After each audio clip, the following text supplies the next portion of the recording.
Yo, what's good with it, man? You already know who it is, man. It's your boy, Mr. Unfold, and we right back on it with another video, man. Now, hey, man, all my cats, man, all my Madden cats, man, I know y'all rocking with your boy the long way. Pause.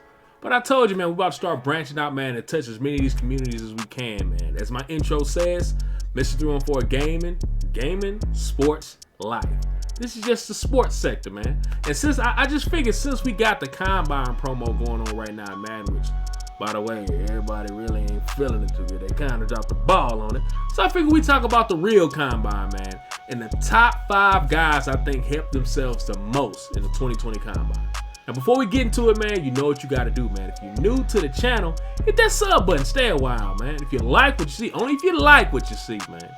Hit that like button and then hit that notification bell so you be sure not to miss none of the videos we throw out here. All right, man, enough talking, man. Let's get into these 5 dogs that I think helped themselves out a lot in this year's Combine.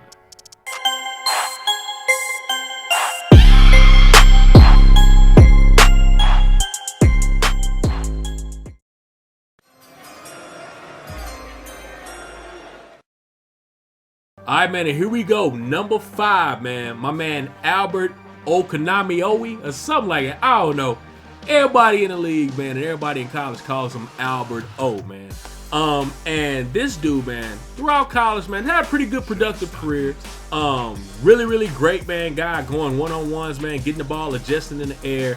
Big body, 6'5", 250, something like almost 260, I want to say. But people were wondering, you know what I'm saying, where he would fall. You know what I'm saying, how well he would run, how well he would test.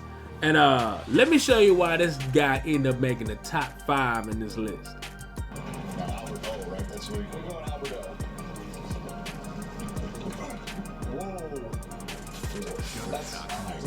That's an Albert.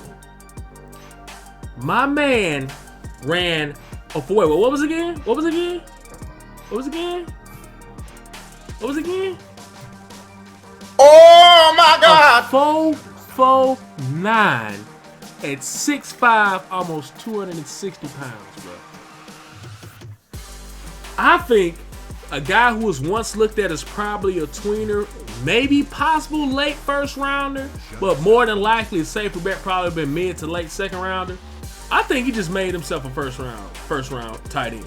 Now, granted, this dude, the knock on him is his willingness to block, his toughness coming off the line of scrimmage as a blocker, and also his ability to actually break loose in cuts and his breaks and route running. But the dude runs a 4.49, man. I think, and he's got the size. So I think I can easily see a team, especially in the late end of the first round, possibly target him, man, and just look at the freakish athlete that he is. He's really great. His pros are the fact that he knows how to adjust really well on the ball. He knows how to high point. For my Madden heads, his spec catch is probably at like 97. You know what I'm saying? For my Madden heads. So I think, but him running his 4.49, I think this may have solidified him as a late first round pick. I don't know. He might be coming to them Chiefs.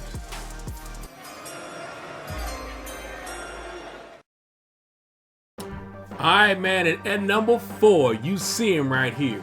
We got young Willie Gay, man. Now, this guy, man, he was a guy who really wasn't projected to be a first day. Definitely not a first rounder. I don't think he's even really projected to be a first 2-round guy. But, you know what I'm saying?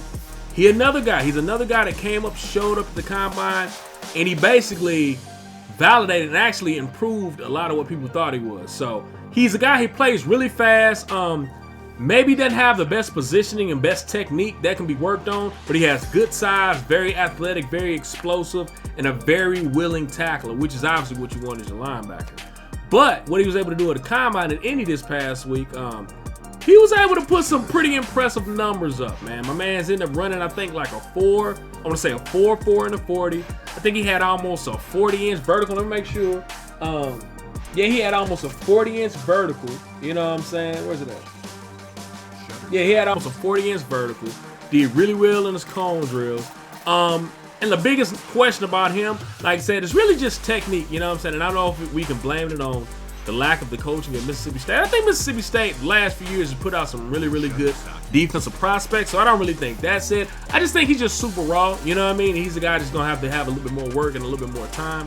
But I do feel like the reason he's at number 4 on this list because he tested so well. I think he moved himself from a 3rd, 4th round guy to probably a second, mid to late 2nd round guy. You know what I mean? Somebody's gonna fall in love with that athleticism. There's gonna be a defensive coach and a linebackers coach that feel like, hey, I can get the best out of him. So that's why he's at number 4 on our top 5 prospects that did their thing this year.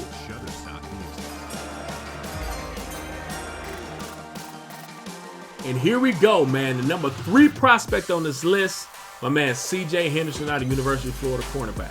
So this guy, man, he was a guy most people might look like, well, he was already going to be a 1st round pick more than likely.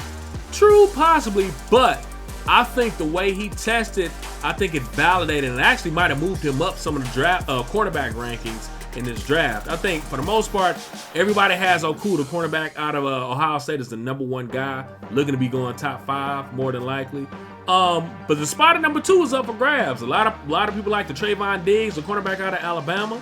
Some people have CJ Henderson up here, so it's kind of a toss-up. But I think the way he tested may have bumped him and kind of locked him in at the number 2 spot for sure, which in turn could lock him in as a top 15 pick. Whereas I was thinking he was probably going to go more towards the end, maybe the mid-20s, somewhere around early to mid-20s. But he ended up running. He ended up testing pretty well. His size was confirmed. He's 6'1", 204. He ended up running 4.3, 4.39, but still, hey, you know how it is, man. If it ain't 4.4, we gonna say 4.3. I don't care if it's 4.31 versus 4.39. I'm saying 4.3. You know what I'm saying? He ran a 4.3, had almost a 40-inch vertical. You know what I mean? So he basically let his athleticism validated his athleticism. So I think he's definitely, man, helped himself out quite a bit, and that's why he's at the number three spot on this list.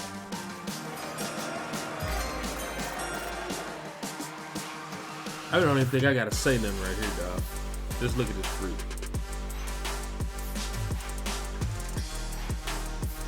Shutterstock music. Damn! Huh?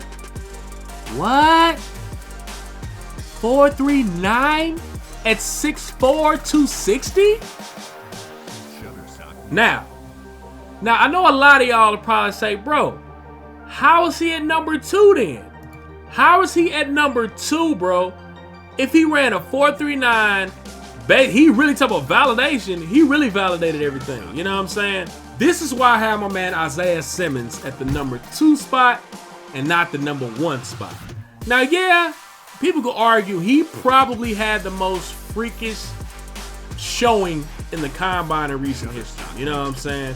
He validated almost everything. He had almost a 40-inch vertical. He ran a 4.39. You know what I'm saying? He did really well in the cone drills and things of that nature. I'm not sure. I can't remember what he did in the bench. I need to go check him. Well, nobody tripping off that. He is the first, in my opinion, the first true positionless player. A guy who's got that crazy size of 6'4", almost 260. 6'4", almost 260. You know what I mean? Or was it 250? He runs a 4.3. He's played anywhere from corner, linebacker, DN, safety. He's played almost every position on the field except for D tackle. You know what I'm saying? He is the true. He is the one of one. You know what I mean? So people know that. You know what I'm saying? People already were projecting him to be top 5, top 8 pick anyway. You know what I mean? So in that sense, for this list, this is why he's at number 2, because I feel like no matter what I'm not gonna say no matter what he ran. Obviously, he could come out and run a 4.7. You know, he might have dropped a little bit, but I don't really think he could have improved his stock that much because his stock was already sky high. He was already projected to be a top 5, top 7 pick. So now, do I think because he ran this 4.39 and tested well in the combine, he's gonna all of a sudden jump to Redskins at number 2?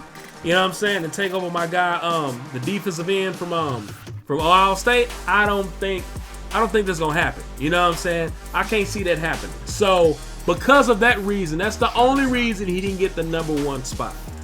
Because I just feel like no matter how well he could have done, which he did amazing, I just don't think he was gonna improve that much more anyway. You know what I mean? He's always gonna be probably a top 5 pick. And that's for sure what he just validated this past week.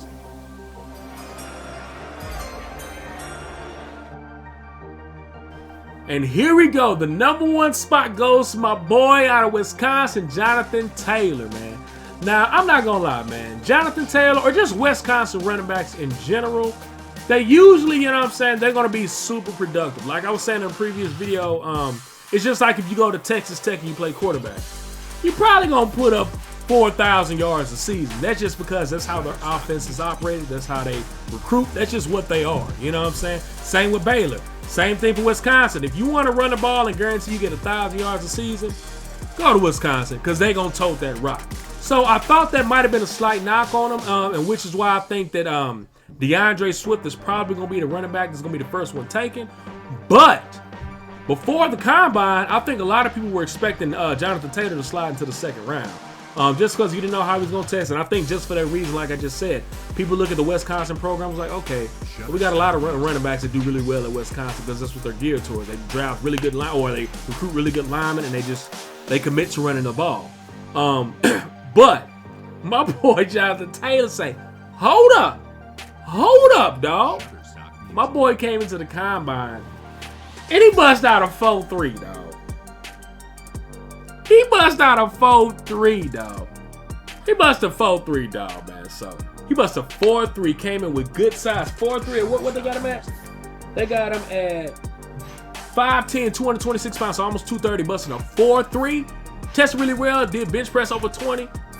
I think he liked it. Hey, he made it a fight now. Him and DeAndre Swift gonna be fighting for the first running back spot. I think me personally, I would still take Swift over him because I think Swift has more of the natural instincts as a running back and better vision and better elusiveness. But, hey, Jonathan Taylor might have stuck into that back end of that first round, man, busting that 4.3. There's going to be a lot of guys hard-pressed to turn that down. All right, man, there you have it, man. That is my top 5 combine performers and guys who I think improved their stock the most in this year's 2020 draft, man, class. So let me know, man. Let me know if you agree with my list, man. If you disagree, let me know who you think I should have put in there over some of the guys that I got in there, man. Let your voice be heard. Let it know down in the comments section. All right, man. Without further ado, man, it's been your boy, Mr. 314. I appreciate the love and support. Expect more videos like this, man, along with the Madden videos, man. We're going to keep grinding until we get to 1,000 and keep going from there, baby. All right, it's been your boy, Mr. 314. I'm out. Catch y'all on the next one, baby.